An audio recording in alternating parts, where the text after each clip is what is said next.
बातमीपत्र सविस्तर पाहूया।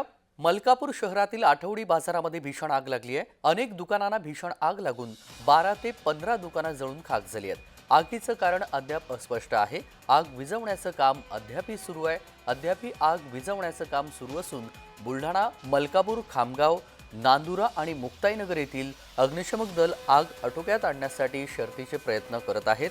आगीमध्ये इलेक्ट्रॉनिक्स, फर्निचर, किराणा दुकानाचं मोठं साहित्याचं नुकसान झालेलं आहे आणि जवळपास कोट्यवधींची हानी झाल्याची प्राथमिक माहिती कळतीये। आठवडी बाजारामध्ये भीषण आग लागलेली आहे आणि या सगळ्या संदर्भात सविस्तर माहिती जाणून घेऊया।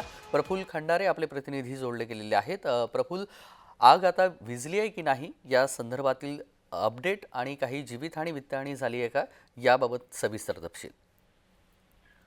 तेजस, आग अत्यंत भयंकर या ठिकाणी लागलेली आहे।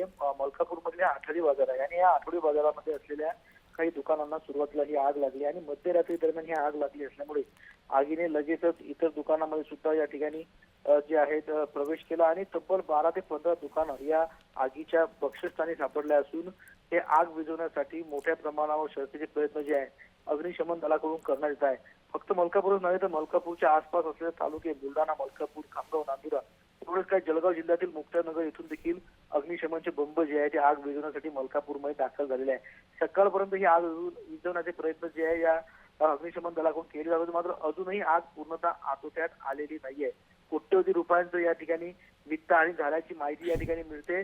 नेमकं नुकसान किती रुपयाचं झालं याचा आकडा जो आहे संपूर्ण पंचनाम्यानंतर समोर येईल, मात्र अजूनही अग्निशमन दलाचे काही कर्मचारी जे आहेत ते आगीवर नियंत्रण मिळवण्याचा प्रयत्न करतात। काही अंशी आग आटोक्यात आली असली तरी पूर्णतः आग अजूनही आटोक्यात आली नाहीये।